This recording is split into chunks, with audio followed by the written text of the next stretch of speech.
Senhora deputada, pode falar? Sim, Tem a palavra. Senhora Presidente, Senhor Presidente, caros presentes, há boas razões para esta iniciativa do PCP de convocar este debate com caráter de urgência sobre esta intenção ainda não justificada, ainda não discutida de concessionar a privatização do Teatro Maria Matos, porque esta decisão, de que todos nós tomamos conhecimento através do jornal, não foi de facto debatida, mas foi questionada e não respondida. Foi questionada pelo PCP nesta Assembleia por duas vezes. Da primeira vez, logo após a dita entrevista, o Sr. Presidente Fernando Medina, a nossa interpelação, preferiu desconversar e de uma forma um pouco demagógica insinuar que o PCP não valorizava as companhias independentes ou mesmo que se desinteressava da integração no Foro Municipal do Teatro do Bairro Alto ou da reabilitação do Teatro Luís de Camões.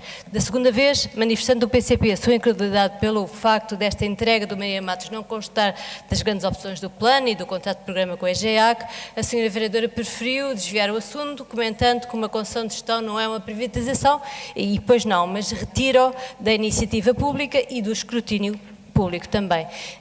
E nós valorizamos sim e muito a integração destes novos teatros, tanto que até começamos a temer que depois de eles estarem prontos e eles estarem otimizados, depois de terem sido intervencionados e alvo de investimento público, a Câmara decide então entregá-los à gestão privada.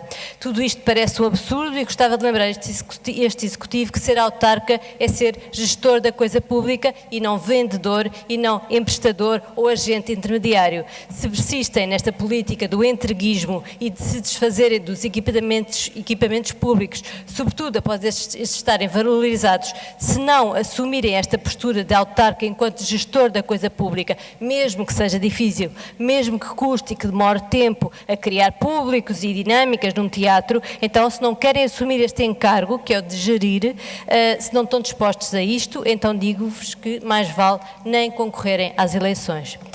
Para o PCP, o futuro do Teatro Maria Matos não é questão de sumenos importância, não é um mero detalhe, para ser decidido sorrateiramente, sem debate, sem auscultação pública, respeitando até a cordialidade democrática para com os órgãos eleitos. Aliás, nem se compreende que a Câmara, que passa o tempo a assinar com a bandeira do orçamento participativo, se furte na primeira oportunidade ao debate público.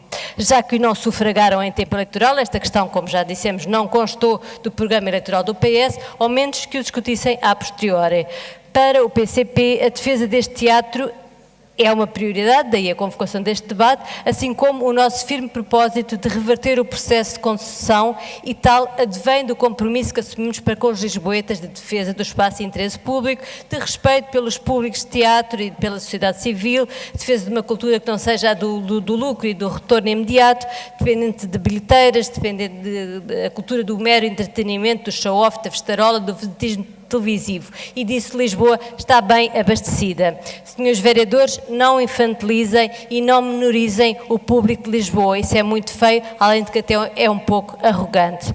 Bom, nada neste processo bate certo, nada faz sentido, parece uma estratégia sem estratégia, como já disse bem há pouco o deputado Ricardo Moreira, uma decisão sem rumo, uma navegação à vista, e nem nos foi dada uma explicação plausível ou sensata. E a lógica do vamos trocar um teatro por dois é um pouco ingênua e nessa ninguém cai. Todos sabemos que estes teatros têm características completamente diferentes, não se excluem, podem sim complementar-se e servir até territórios e públicos distintos. Recuperarem o Teatro Luís de Camões, voltamos a dizer, excelente. Resgatarem o Teatro do Bairro Alto, perfeito. Mas porquê sacrificar o Maria Matos? Os argumentos que têm aparecido por aí merecem-nos todo o respeito, mas não colhem. Dizer que o Maria Matos não tem sala de ensaios não é de todo relevante para um teatro sem companhia residente, ou então dizer que a logística do teatro dificulta a sua vocação para a dramaturgia performativa ou contemporânea, porque não cria, enfim, intimidade com o espectador ou por não ter plasticidade coreográfica, também não faz qualquer sentido. O que mais há por essa Europa fora são teatros com esta configuração, que são teatros à italiana. É um clichê, até uma ideia muito antiga, quase um preconceito de pensar-se que o alternativo, o experimental ou o contemporâneo mais performativo tem que estar confinado a um underground de caixa fechada como era a ex-cornucópia. E não tem lugar as avenidas novas, que entretanto já são bastante antigas.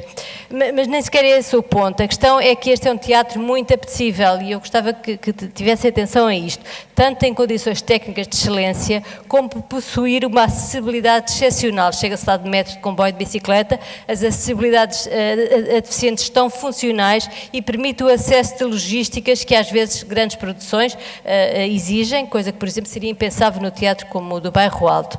E não nos referimos só à forma autocrática como não nos foi comunicado, mas também o facto de o tentarem fazer passar en passant num mês de Natal em que as pessoas poderiam andar mais distraídas, mas não estavam.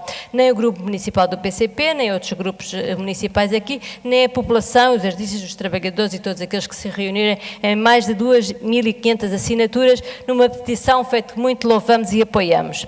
Continuamos a exigir as explicações que nos foram negadas à cidade, afinal, porquê o Maria Matos? Trata-se de alienar, como já foi dito, um equipamento cultural que foi intervencionado recentemente pela autarquia, houve investimento público, obras de requalificação, despesas em equipamento técnico especializado, agora entregues de mão beijada a um privado, houve formação e especialização de trabalhadores e agentes culturais, houve nomeadamente um esforço coletivo destes trabalhadores e dos agentes que é desta forma desconsiderado e desmantelado. Há 24 trabalhadores em jogo e estamos preocupados em relação às suas garantias laborais.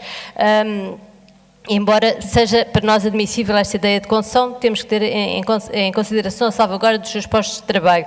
Trata-se de um teatro que já tem a sua história e o seu passado, com uma estimável programação que é bastante plural, com a sua polivalência de espaços e públicos e várias valências, dando inclusivamente uso à zona de café-concerto para tertúlias, workshops, etc., lançamentos, espetáculos, enfim, ateliês para crianças, e que assumia um ponto referencial em festivais e redes europeias e também assumia o seu encargo de serviço público com ligações às populações das zonas envolventes. E também outra coisa muito importante, trata-se de um teatro que não faz só parte da cidade, mas também faz parte desta comunidade, deste bairro em especial, que foi sendo despojado aos poucos de equipamentos de cinema e teatro, e falo do Quarteto, continua um espaço de veludo, do Cinema King, pronto.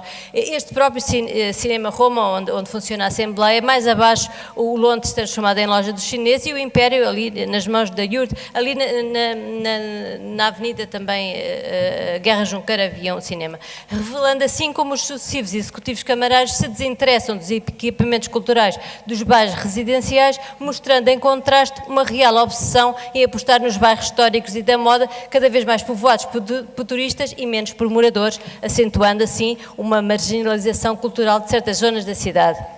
Esta situação e esta desistência de um teatro e da interrupção de um público em construção, de ciclos e dinâmicas que também estavam a ser criadas, é inaceitável para o PCP, que sempre se bateu pela democratização, pelo livre acesso, pela pluralidade e sempre se empenhou na criação de públicos e hábitos de cultura. Estamos, no entanto, e nesse sentido, disponíveis para um debate amplo e abrangente sobre a rede pública de teatros e a sua respectiva programação. Muito obrigada a todos os que estiveram atentos.